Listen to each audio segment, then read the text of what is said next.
दुश्मनी जम के करो, लेकिन ये गुंजाइश रहे जब कभी हम दोस्त हो जाएं तो शर्मिंदा ना हो। साल बदले, सरकारें बदली और बदला चुनाव आयोग का अंदाज। कल चुनाव आयोग ने लोकसभा चुनावों की तारीखों का ऐलान किया, लेकिन मुख्य चुनाव आयुक्त की शायरियों ने महफिल लूट ली। कभी उन्होंने अपनी लिखी हुई शायरी पढ़ी तो कभी किसी मशहूर शायर की, और उनके इस अंदाजे बयान की चर्चा पूरे दिन होती रही। मुख्य चुनाव आयुक्त ने शायरियों के जरिए राजनीतिक दलों से गुजारिश की कि चुनाव प्रचार के दौरान पर्सनल अटैक से बचें और डेकोरम मेंटेन रखें। साथ ही अपने इस अंदाज से ये मैसेज भी दिया कि कैसे आप अपनी विपक्षी पार्टियों पर बिना हेट स्पीच और निजी हमलों के निशाना साध सकते हैं। इतना ही नहीं, ईवीएम को लेकर बार बार उठ रहे सवालों पर भी मुख्य चुनाव आयुक्त ने राजनीतिक पार्टियों और नेताओं के मजे ले लिए। ईवीएम पे फिर मैं रात सोच रहा था ये प्रश्न तो आएगा जरूर, तो फिर रात को मैंने कुछ लिखा अपने हाथ से, वो फिर आपको सुनाता हूं।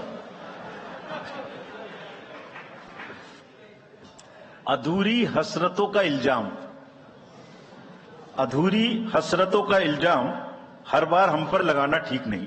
ये ईवीएम कह रही है, मैं नहीं कह रहा हूं। अधूरी हसरतों का इल्जाम हर बार हम पे लगाना ठीक नहीं। वफा खुद से नहीं होती, खता ईवीएम की कहते हो। और बाद में गोया जब परिणाम आता है तो उस पे कायम भी नहीं रहते, आप ही के पक्ष में रिजल्ट आ जाता है। ये क्या बात है भाई। चुनाव आयोग की इस बारी की तैयारी हर मायने में खास है। सुरक्षा से लेकर नए मतदाताओं को लेकर बड़े इंतजाम किए गए हैं। चुनाव आयोग ने बताया कि पेमेंट वॉलेट के माध्यम से संदिग्ध लेन देन पर कड़ी नजर रखी जाएगी। मतदान के दौरान कहीं भी हिंसा होती है तो सख्ती से निपटा जाएगा। चुनावों के दौरान सीमाओं पर ड्रोन से नजर रखी जाएगी। बाहुबल, पैसा, गलत सूचना और आचार संहिता के उल्लंघन से निपटने के लिए भी पूरी तैयारी की गई है। सबसे खास बात यह है कि इस बार लोकतंत्र के महापर्व में पर्यावरण की भी सुरक्षा को ध्यान में रखा गया है। ऐसे में सिंगल यूज प्लास्टिक के इस्तेमाल पर रोक लगाई गई है। हर तरह के कचरे का वर्गीकरण और उचित निस्तारण किया जा रहा है। हर डिस्ट्रिक्ट में एक कंट्रोल रूम बनाया गया जो दिन उसमें 5 किस्म के फीड्स होंगे। TV, social media, webcasting which is on the booths, 1950 की लाइन जिससे शिकायत आती है, and grievances portal. So one senior officer would be available in the control rooms in every district to look at these 5 feeds. नए मतदाताओं को booth तक लाने के लिए भी चुनाव आयोग एक्शन में है। यूथ आइकन का इस्तेमाल कर नए मतदाताओं को बूथ तक लाने की तैयारी है। इसके साथ ही इंटरनेट, मीडिया और रेडियो के जरिए नए मतदाताओं को जागरूक करने का प्रयास किया जाएगा। चुनाव आयोग ने साफ कर दिया है कि एक एक वोट जरूरी है, इसलिए दुर्गम स्थानों पर भी तैयारियों के साथ चुनाव कराया जाएगा। गुजरात में भरूच के अलिया बीट में शिपिंग कंटेनर में पोलिंग स्टेशन है, तो हिमाचल में लाहौल स्पीति के ताशेगंग में सर्वाधिक ऊंचाई पर पोलिंग स्टेशन स्थित है। महज एक मतदाता के लिए भारत का सबसे छोटा पोलिंग बूथ अरुणाचल के अंजाव जिले के मालेगांव में स्थित है।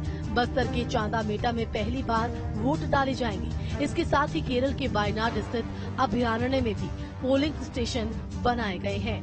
बिक्रे द्वीप समूह के मतदाताओं के लिए भी त्रिपुरा के डम्बूर लेक में पोलिंग स्टेशन बनाया गया है।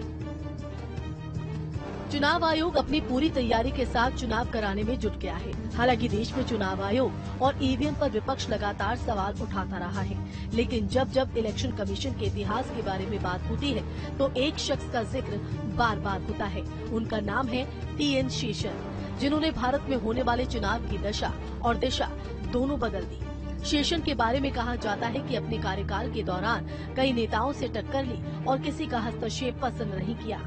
टीएन शेषन ने अपने ऑटोबायोग्राफी में ऐसे कई किस्सों का जिक्र किया है। इन्हीं में एक किस्सा वो भी है जब उन्होंने तत्कालीन पीएम नरसिम्हा राव को सीधे फोन पर कह दिया था, ये गलतफहमी है कि मैं घोड़ा हूँ और सरकार घुड़सवार। 12 दिसंबर 1990 को टीएन शेषन ने चुनाव आयुक्त का पदभार संभाला। उस समय जनता दल की सरकार थी। चुनाव हुए तो कांग्रेस पावर में आई और नरसिम्हा राव पीएम बन गए।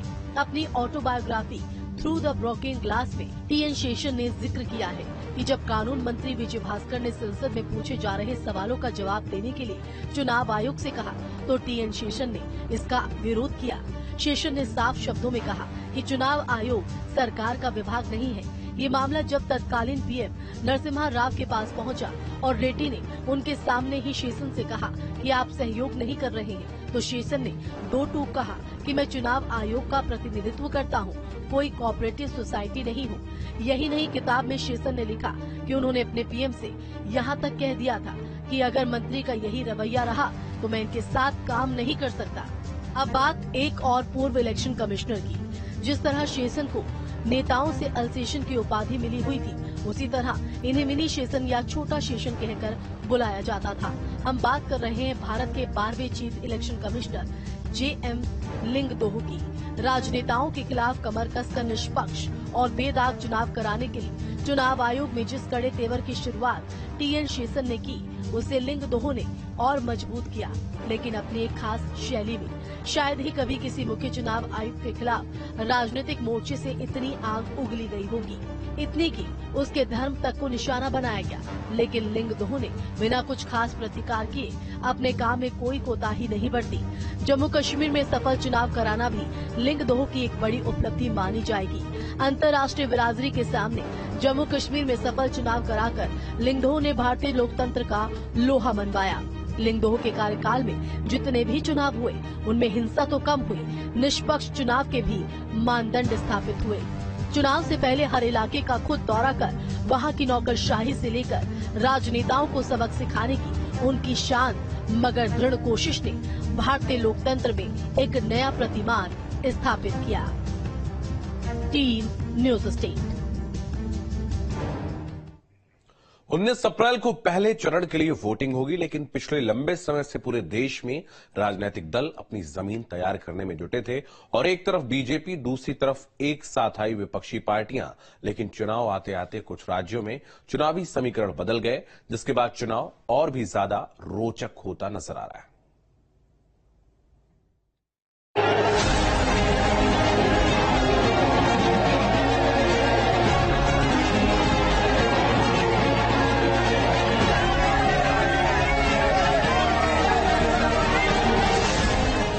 देश में लोकसभा चुनावों की तारीखों का ऐलान हो चुका है। चुनाव आयोग चुनाव कराने की तैयारियों में जुट गया है, तो नेता जमीन मजबूत करने की तैयारी में। कोई पार्टी रैली करने में जुटी है, तो कोई नेता घर घर जाकर वोट मांग रहा है। एनडीए अपने को और मजबूत कर रहा है, तो वहीं इंडिया गठबंधन सीटों के बंटवारे और उसके बाद अपने अंदरूनी खींचतान से जूझ रहा है। वहीं एक तरफ बीजेपी 400 पार के नारे के साथ मैदान में है, तो वहीं बीजेपी को सत्ता से बाहर का रास्ता दिखाने के लिए एक साथ आई पार्टियों में खींचतान भी जारी है। हाल तो अब ये है कि जो नेता विपक्षी एकता का सूत्रधार बना था, वही अब एनडीए को धार देने का काम कर रहा है। जो नेता पश्चिमी यूपी में विपक्षी गठबंधन का झंडा ऊंचा करके चल रहा था, वही अब एनडीए के साथ खड़ा दिख रहा है। चुनाव होने और उसके नतीजे आने में अब 2 महीने से भी कम का वक्त बचा है, लेकिन उससे पहले कई राज्यों में अब राजनीतिक स्थिति बदल चुकी है। जिस तरह समय बीत जाने के साथ साथ घड़ी की सुइयां घूमी, उसी तरह कई पार्टियों ने भी यू टर्न ले लिया। अब एक एक कर आपको कुछ राज्यों की राजनीतिक गणित भी समझा देते हैं। सबसे पहले बात बिहार की, जहां सीएम नीतीश कुमार ने विपक्षी पार्टियों को साथ लाने में बड़ी भूमिका निभाई, लेकिन धीरे धीरे नीतीश कुमार ने विपक्षी गठबंधन से खुद को साइड किया और एक बार फिर वापस एनडीए का हिस्सा बने। 6 महीने पहले तक जो जेडीयू आरजेडी गठबंधन बिहार में बीजेपी के लिए चुनौती बनता दिख रहा था, उस मुश्किल रास्ते को सीएम नीतीश कुमार ने वापस आकर थोड़ा आसान कर दिया। वहीं इंडिया गठबंधन में सीटों का मुद्दा अब तक फाइनल नहीं हुआ है। आरजेडी, कांग्रेस और वामपंथी दलों के बीच सीटों के बंटवारे पर मंथन चल रहा है।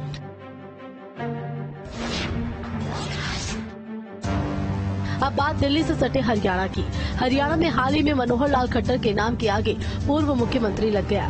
बीजेपी ने राज्य में पैदा हुई एंटी इनकम्बेंसी को कंट्रोल करने के लिए खट्टर को कुर्सी से उतारकर नायब सिंह की ताजपोशी कर दी। इतना ही नहीं, लोकसभा चुनाव से पहले सीट बंटवारे को लेकर बीजेपी जेजेपी गठबंधन में दरार आ गई।